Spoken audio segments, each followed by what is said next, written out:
یقینی طور پر ہم چاہتے ہیں کہ سوشل میڈیا پر بھی جماعت چھائی ہوئی نظر آئے. یقیناً ہم چاہتے ہیں کہ الیکٹرانک میڈیا پر بھی ہمارے اشتہارات نظر آئے. ہم چاہتے ہیں کہ الیکٹرانک میڈیا پہ بھی ٹائم ہائر کر کے بائی کر کے ہم اپنے پیغام کو دینے والے بنیں.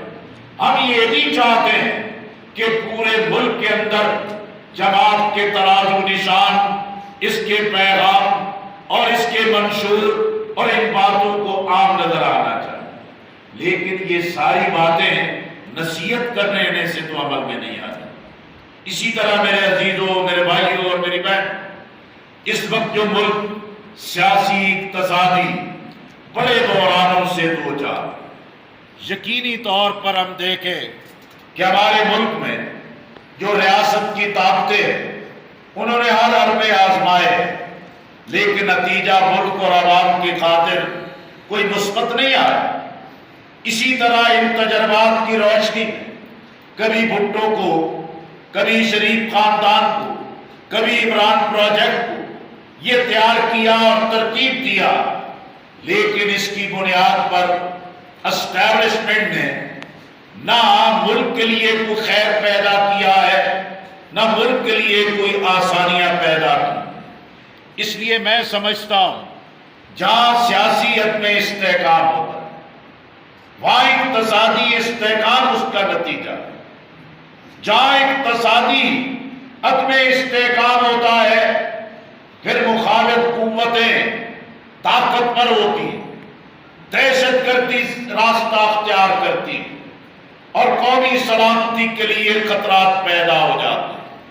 اس لیے آج ضرورت سب سے بڑی یہی ہے کہ ملک میں سیاسی استحکام آنا چاہیے. لیکن اگر سیاستدان، نیشنل لیڈرشپ، قومی قیادت اپنی ہوس میں رہے، اقتدار کے چسکے میں رہے، کرسی کے حصول کے لیے، حرب حصولی کے لیے تیار ہو جائے، تو اس کا نتیجہ بالآخر یہی ہوگا کہ سیاست میں، جمہوریت کے ہاتھ میں کچھ نہیں رہے گا. اسٹیبلشمنٹ اپنی مرضی سے چیزوں کو ڈکٹیٹ کرے. میں آج بھی سمجھتا ہوں کہ ملک کی ضرورت ہے کہ نیشنل لیڈرشپ، قومی قیادت اپنی غلطیوں کا احساس کرے، ماضی کی غلطیوں کا ازالہ کرے، ماضی کی خرابیوں کا ازالہ کرے اور قومی ترجیحات پر قومی قیادت کو اکٹھا ہونا چاہیے. کم از کم ترجیحات پر اکٹھا ہونا چاہیے. اس لیے کہ آپ دیکھ رہے ہیں کہ اتحادی حکومت، پی ڈی ایم حکومت اپنی نااہلی، ناکامی، عوام کا خون نچوڑ آئی ایم ایف کے سامنے ہاتھ پاؤں باندھ کر قوم کو پھینک دیا ہے.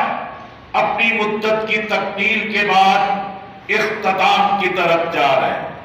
عمران خان صاحب سے جو کام لینا تھا وہ لیا جا چکا، جو پی ڈی ایم اور اتحادی حکومت سے کام لینا تھا وہ لیا جا چکا.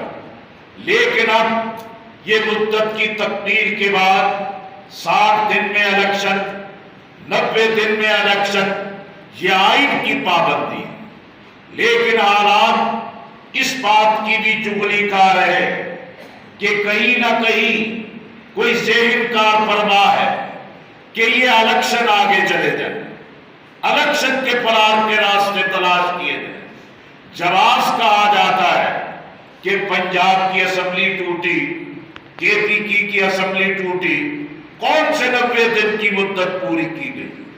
اس کا تو ایک پس منظر تھا کہ عمران خان صاحب نے اجلت میں، جلد بازی میں، جذباتی طور پر اپنے اقتدار کے جانے کے غم میں اپنے زون میں پنجاب اور کے پی کی اسمبلیاں توڑ دی.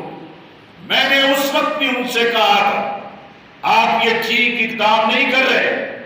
انہوں نے کہا کہ نہیں بلوچ صاحب، یہ مارچ میں الیکشن لے لوں گا.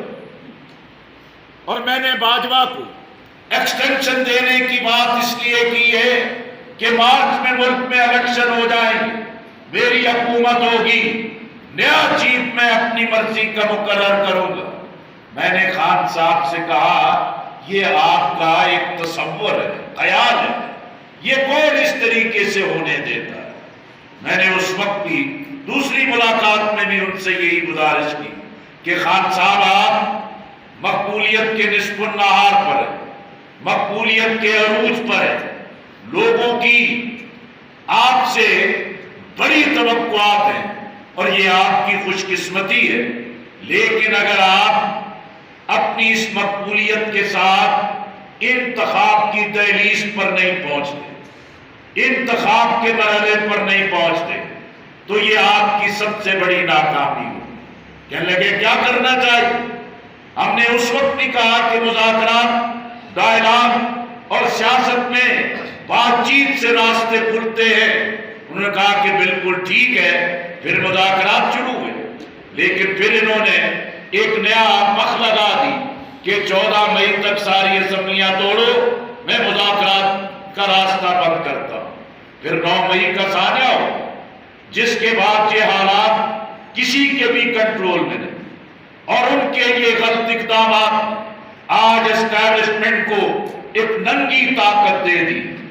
اس لیے ہم آج بھی سمجھتے ہیں قومی قیادت، نیشنل لیڈرشپ، نیشنل پرائرٹیز میں کم از کم ترجیحات پر اکٹھا ہونا چاہیے، آئین کے تحفظ کے لیے، انتخابات کے بروقت انعقاد کے لیے، جمہوریت کی حفاظت کے لیے، پاکستان کے عوام کے جمہوری حق کی حفاظت کے لیے نیشنل لیڈرشپ کو اپنے رویے بدل کر، تبدیل کر کے آج کے حالات میں اپنا کردار ادا کرنا ہو۔ اسی طرح ہم سمجھتے ہیں فوج ہے، قومی ادارہ ہے، ان کی قربانیاں جس پر قوم کو فخر ہے، وہ جوان ہے، افسر ہے، جس پر کوئی دوسری رائے نہیں۔ 9 مئی کے سانحات پوری قوم نے مسترد کیا ہے۔ ہم احتجاج کے قائل ہیں، ہم دھرنوں کے قائل ہیں، ہم جلوس و جلسوں کے قائل ہیں، لیکن پاکستان کی تاریخ میں رد عمل میں، احتجاج میں، دھرنوں میں، تحریکوں میں کبھی یہ روش نہیں اپنائی گئی کہ جس کی وجہ سے پاکستان ایک بڑی مشکلات سے دوچار ہو۔ ہم آج بھی اسٹیبلشمنٹ سے کہتے ہیں کہ لوگوں نے اپنی ہمدردی کا اظہار کیا، لیکن آج یہ ایک فیصلہ کن مرحلہ ہے کہ فوج کو، اسٹیبلشمنٹ کو سوچنا چاہیے عوام میں کیوں نفرتیں بڑھ رہی ہیں، یہ فاصلے کیوں پیدا ہو رہے ہیں، یہ خلیج کیوں بڑھتی چلی جا رہی ہے، لوگوں کی توقعات مایوسیوں میں کیوں بدل رہی ہیں۔ آج موقع اور مرحلہ ہے کہ اسٹیبلشمنٹ ماضی کی غلطیوں کو نہ دہرائے، سیاست میں من پسند نتائج کی ہوس ختم کرے اور نتائج کے خاطر اپنی مرضی کے دڑوں کی تشکیل اور الیکٹیبلز کو اپنی مرضی سے استعمال کرنا، یہ پاکستان کی سلامتی کے لیے خطرناک شکل اختیار کر چکا ہے۔ اس مقصد کے لیے یہ ناگزیر ہے کہ آئین کے مطابق وقت پر انتخاب ہونے چاہیے، شفاف انتخاب ہونے چاہیے، عوام کا اعتماد بحال ہونا چاہیے۔ ملک کی معیشت تباہ ہے، اقتصاد تباہ ہے، IMF کی بدترین شرائط ہیں، دوست ممالک ہماری مدد کی ہے، ہم ان کے شکر گزار ہیں، لیکن تاریخ ہمیں یہی بتا رہی IMF اور ورلڈ بینک کے قرضے نہ ہماری ترقی کا پہلے ذریعہ بنے، نہ دوستوں کا تعاون اور ہمارے کشکول میں بھی ہماری کسی مدد کا ذریعہ بنی۔ ہم یہ جو سود سے چپٹے ہوئے، کرپشن کی لعنت نے تباہ کیا، مس اپروپریشنز نے تباہ کیا، اختیارات کا ناجائز استعمال ہے، قومی وسائل غیر منصف